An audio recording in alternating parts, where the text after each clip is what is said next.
क्या। जब हम ये कहते हैं ना कि सभी धर्म के, सभी जाति के, सभी लिंग के लोग इसके अंदर शामिल होंगे, तो मैं एक वर्ड कह सकता हूं कि उन्होंने नेशनल मूवमेंट को कहीं ना कहीं सेकुलर फॉर्म दी थी। शुरुआत में यदि फांक दिखाई दे जाती कि नहीं हिंदू हिंदू आएंगे, मुस्लिम नहीं आएंगे, नहीं पुरुष पुरुष आएंगे, महिलाएं नहीं आएगी, केवल बंगाल बंगाल आएंगे, बॉम्बे वाले नहीं आएंगे, तो क्या पूरे देश के अंदर एक यूनिटी आ पाती उन लोगों के अंदर? क्या वो पूरे देश में एक मजबूत ढांचा और मजबूत आंदोलन खड़ा कर पाते? निश्चित रूप से नहीं कर पाते वो ये सब खड़ा। तो इसके लिए जरूरी था कि तमाम लोगों को एक साथ लाया जाए, एक जजम पर लाया जाए, ताकि लोगों को ये लगे कि हम एक भारत के वासी। पहले ये फीलिंग तो आए, बाद वाली बातें बाद में, चैलेंज देने वाली बातें बाद में, पहले सबको एक जगह बिठाने का काम तो किया जाए। ये काम यदि कोई करता है तो उस समय की कांग्रेस करती है, उस समय के नरमपंथी लोग करते हैं। तो हमें इस बात का ध्यान रखना है कि वो लोग थे जिन्होंने धर्मनिरपेक्ष रूप से हमें संगठित किया था। वरना हम कहते हैं कि अंग्रेजों की तो पॉलिसी डिवाइड एंड रूल थी, और 57 की क्रांति में ज्यादातर मुसलमानों ने भाग लिया था।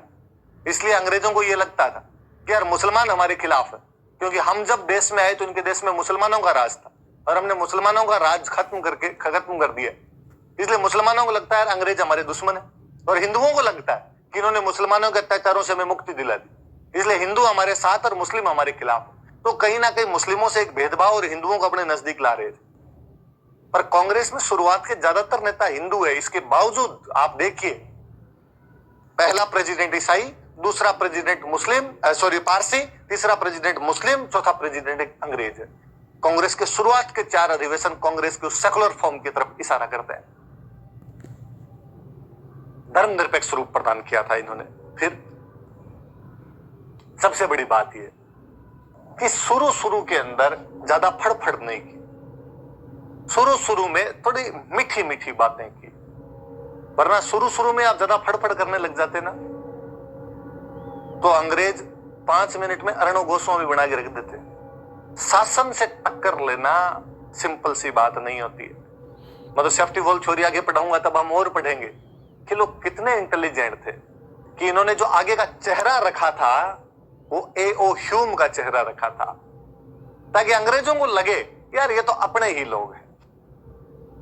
शुरुआत में यदि ज्यादा वैसी बातें करते हैं, अंग्रेजों को देश से निकाल देंगे, भगा देंगे, अपना राज लेके आएंगे, तो सरकार के खिलाफ आंदोलन करने बहुत बड़ी बात होती है। सरकार जब चाहे तब आंदोलनों को कुचल दे, 5 मिनट नहीं लगे। मैंने तो पिछले 10-15 सालों में ऐसे खूब सारे आंदोलन देखे होंगे कि सरकार ने कुचल दिए वो, और लोग उसके अंदर अपनी मांगे नहीं मनवा पाए थे, पीट पीट के भगा दिया और कुछ नहीं कर पाए लोग। ये शुरुआत में इस बात में इंटेलिजेंट निकले कि कम से कम राष्ट्रीय आंदोलन की भ्रूण हत्या होने से तो बचाया।